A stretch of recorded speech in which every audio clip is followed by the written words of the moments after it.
आतापर्यंत तुम्हाला कल्पना आहे की शिवसेनेचे जे एक वैशिष्ट्य आहे, अनेक साधे कार्यकर्ते, सारी सामान्य माणसं शिवसेनेने मोठी केली. दुर्दैवाने मोठी केलेली, मोठी झालेली माणसं ही गद्दार निघाली, काही सगळेजण नाही, आणि ते पलीकडे गेले. पण त्यांना मोठी करणारी माणसं, ती जी ताकद आहे ती शिवसेनेमध्ये राहिली. आणि म्हणून आम्ही असं ठरवलंय, पुन्हा एकदा कल्याणमधून एक माझी म्हणजे शिवसेनेची कट्टर कार्यकर्ती वैशाली दरेकर या उद्याच्या कल्याणच्या खासदार असतील.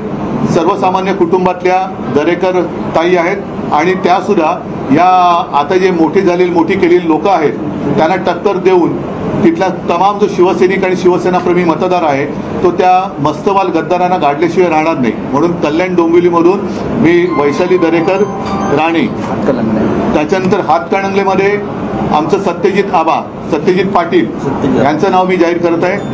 त्याच्यानंतर पालघरमध्ये आदिवासी आमच्या महिला आहेत भारती कांबडी, त्यांचं नाव मी जाहीर करत आहे. आता फक्त राहिला जळगाव.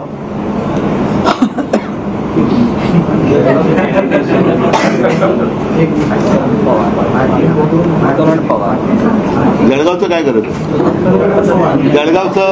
जळगावला करण पवार आपल्या समोर बसलेले आहेत आणि उर्मेश दादा आणि सगळ्या माझ्या सहकार्यांनी, ललिताताई पण सोबत आलेल्या आहेत, त्या वैशालीताई आहेत, सगळ्यांनी मिळून त्यांचं स्वागत केलेलं आहे. आणि मला खात्री आहे की जळगावमधून यावेळेला अस्सल शिवछत्रपतीचा भगवा झेंडा लोकसभेवरती गेल्याशिवाय राहणार नाही. आता एक जागा जी राहिलेली आहे त्याच्याबद्दल आता बघू. आमच्या मित्रपक्षांकडे मुंबई उत्तर आमच्या मित्रपक्षाला आम्ही विचारतोय ते लढणार आहेत का. ते जर लढत असतील तर त्यांना लढू द्या, नाहीतर आम्ही ती जागा आमचा उमेदवार जाहीर करू. नाही, आम्ही आमच्याकडे उमेदवार आहे, पण आम्ही यापूर्वीच मुंबईतल्या 6 पैकी 4 जागा ज्या वाटाघाटी ठरल्या त्या जाहीर केलेल्या आहेत.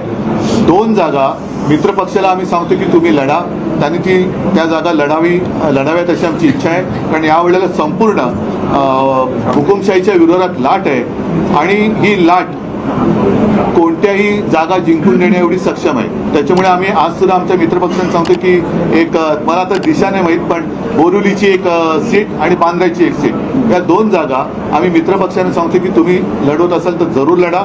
आमचे सगळे कार्यकर्ते इकडे शिवसेनेचा उमेदवार असल्याप्रमाणेच पूर्ण मेहनतीने ही सीट जिंकून देण्यासाठी प्रयत्न करतात.